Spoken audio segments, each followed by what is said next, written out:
अखिल भारतीय कुम्हार प्रजापति एजुकेशन संस्थान, मैं प्रजापति श्रवण कुमार अणिया, भारतीय महान विभूति वार्षिक श्रद्धांजलि कार्यक्रम के अंतर्गत आज मैं आपको एक ऐसे महापुरुष की बारे में बताने जा रहा हूं जो कि हमारे समाज के हिंदी साहित्य के लेखक, जिनके द्वारा 100 से अधिक पुस्तकें लिखी गई, जिन्होंने जाति पर और देश की दिशाओं के ऊपर, देश की व्यवस्थाओं के ऊपर उन्होंने अपनी लेखनी चलाई।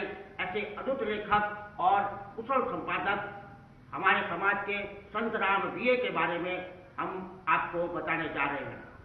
आज उनकी 138वीं जयंती है। संत बीए राम बीए जो कि हिंदी के महान लेखक थे और इन्होंने कई पत्र पत्रिकाओं का संपादन किया और कई सामाजिक कार्य किए। संत राम बीए के बारे में आगे जानने से पहले हम इनके बचपन के बारे में बातचीत करते हैं। संत राम बीए का जन्म 14 फरवरी 1887 को पंजाब के होशियारपुर वसी गांव में एक कुम्हार परिवार के घर में हुआ था।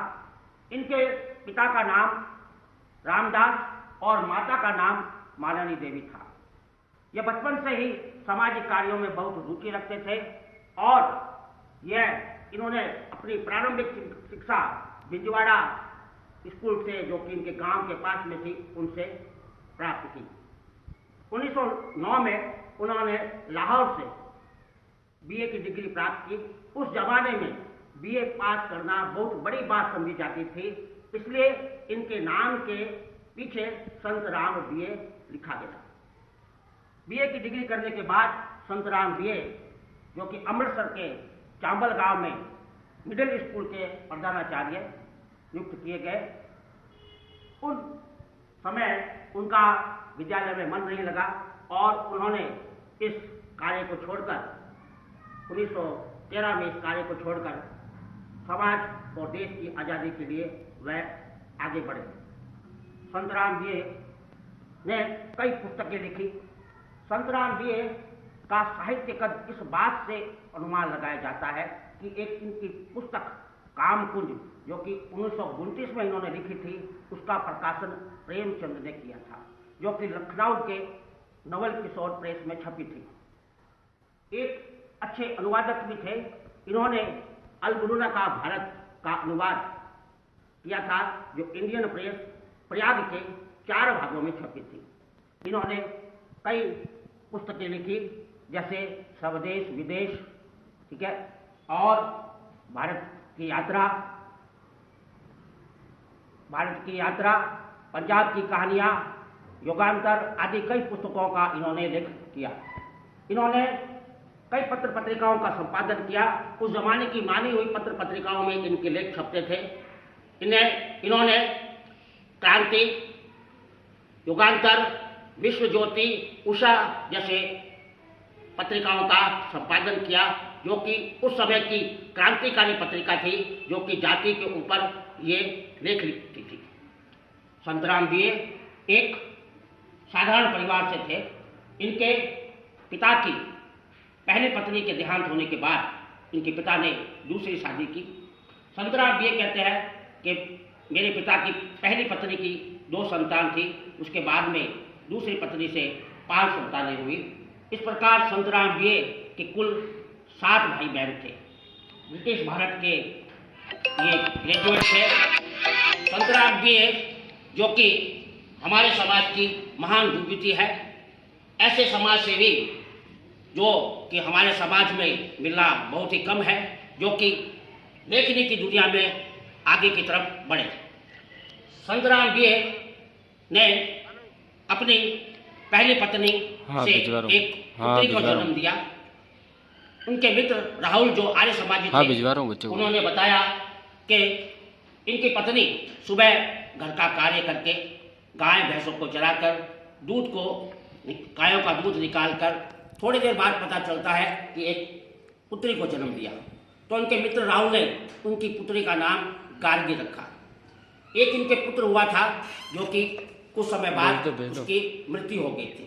बच्चों को। पहली पत्नी की मृत्यु के बाद इन्होंने एक विधवा स्त्री जो कि महाराष्ट्र की थी उससे शादी की।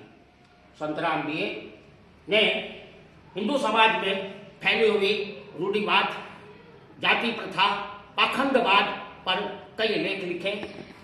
इन्होंने कहा कि नैतिक चरित्र और शिक्षा और चरित्र निर्माण और देश में फैली हुई गंदगी को दूर करना ही मेरा उद्देश्य है, और यह उद्देश्य उनकी लेखनी में पाया जाता था। संतराम बीए ने कहा कि जब तक जातीयता और प्रांतीयता को नहीं छोड़ा जाता था, जब तक सुदृढ़ भारत का निर्माण करना मुश्किल है। अगर सुदृढ़ भारत का निर्माण करना है तो जातीयता और प्रांतीयता को छोड़ना पड़ेगा। संतराम बीए के कर्तृत्व और व्यक्तित्व के ऐसे धनी थे जो कि इनको याद करते ही ऐसे महापुरुष के बारे में जानकारी प्राप्त होती है कि एक सरल स्वभाव के व्यक्ति जो कि समाज से निरंतर लड़ते रहे। 1932 में इन्होंने एक जाति पाति तोड़क मंडल का आविष्कार किया। उस समय उसके जो अध्यक्ष थे परमानंद जी थे, क्योंकि परमानंद जी जाति पाति तोड़क की बातें किया करते थे, तो उनको अपने एक ऐसा सहयोगी मिल गया जिसका जाति पाति तोड़क मंडल का अध्यक्ष संतराम बीए ने उनको बनाया और आप सचिव रहे। जाति पातक तोड़क मंडल से आपने 22 साल तक निरंतर कार्य किए और देश में फैली व्यापक कुरीतियों, पाखंडवाद पर उन्होंने गहरा प्रहार किया। यह आर्य समाजी भी थे। एक बार उन्होंने बताया कि आर्य समाज की कई संस्थाएं थी, तो एक छोटी जाति के व्यक्ति को नौकरी के लिए आर्य समाज वालों के पास लेके गए। उन्होंने कहा कि आपके पास तो देश में कई संस्था है, इस गरीब आदमी को एक नौकरी मिल जाए तो ठीक रहेगा। तो उस व्यक्ति ने उसको मना कर दिया कि ये नौकरी हम इसे नहीं दे सकते। बाद में उन्होंने इनको समझाया कि अगर हम छोटी जाति वालों को नौकरी देंगे तो हमारे बच्चे कहाँ जाएंगे। तो उन्हें ये हिंदुत्व की जो बात थी उनको समझ में आ गई और उन्होंने कहा कि ये सब पाखंडवाद है और बड़ी जाति जो कि अपने आप को शुरू से ही उच्च जाति के समझते हैं, नीच जाति के, छोटी जाति के लोगों को और इनकी स्त्रियों को परेशान किया करते थे, उन पर अत्याचार हुआ करता थे। जब ये 5वीं कक्षा में पढ़ते थे तो उन्होंने इनका अनुभव हुआ था कि इनकी क्लास में एक बच्चा पढ़ता था तो उनको कुम्हार जाति का कहकर, छोटी जाति का कहकर इनको चिढ़ाया करते थे। तब से उन्होंने कहा कि मैं मेरी जाति को ऊपर लाते रहूँगा। संतराम बीए ने बताया कि उस जमाने के जो माने हुए लेखक थे, संत सूर्यकांत त्रिपाठी जो कि हिंदी साहित्य के स्तंभ थे, वो संत राम बीए द्वारा लिखी गई लेखनी पर जैसे ही वो लिखते थे तो उन पर वो मरमर प्रहार करते थे। संतराम बीए की जो भी लेखनी होती थी, सूर्यकांत त्रिपाठी, निराला, इनके ऊपर मोर्चा खोल देते थे जो कि उच्च जाति के थे। और रविदास वाजपेयी भी इनके जो भाषाविद थे, इनके खिलाफ मोर्चा खोल देते थे। इन्होंने बिना निडरता से अपने लेख को समाज में आगे बढ़ते रहे, जाति पाति तोड़क मंडल का निरंतर ये विस्तार करते रहे और निरंतरता अपने कार्य करते रहे। काफ़ी समय तक समाज में उन्होंने जाति प्रथा को मिटाने के लिए, आगे बढ़ने के लिए प्रयास करते रहे, भारत को एक सुदृढ़ देश बनाने के लिए आगे बढ़ते रहे। अंत में धीरे धीरे वह अपने अंतिम समय की तरफ चले गए। 31 मई 1981 को इनका देहांत हो गया। उस समय उनकी पुत्री गार्गी इनके पास में थी। ऐसे महान पुरुष जो कि हमारे समाज के हैं, उन्हें मैं सशक्त नमन करता हूँ।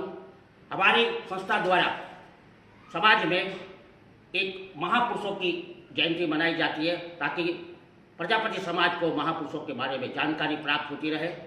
दूसरा कार्य, संस्था द्वारा रोज निरंतर शिक्षा से संबंधित PDF डाले जाते हैं और इतिहास की पुस्तकें, हिंदी की पुस्तकें, दुनिया भर की पुस्तकें हमने, आप अगर कोचिंग सेंटर में भी जाते हो तो इतनी पुस्तकें आपको वहाँ पढ़ने को नहीं मिलती।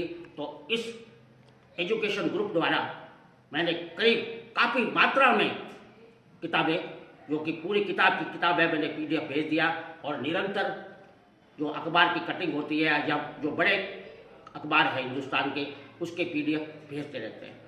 शिक्षा आपके द्वार कार्यक्रम के अंतर्गत ये संस्था अपना कार्य करती है।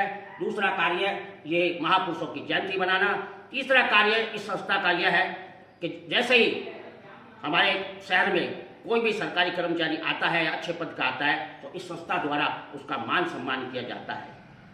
तो मैंने पहले एक जयंती में बताया था कि सबसे पहले हमें कोई भी कार्यक्रम शुरू करें उससे पहले 3 लोगों की जयकार करनी है।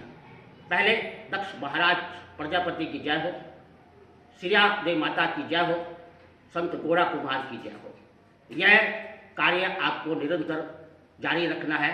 कुछ लोग ये जयकारे लगाने शुरू हो गए हैं। अब मैं अपने भाषण को यही विराम देता हूँ। जय हिंद, जय भारत, हर हर महादेव।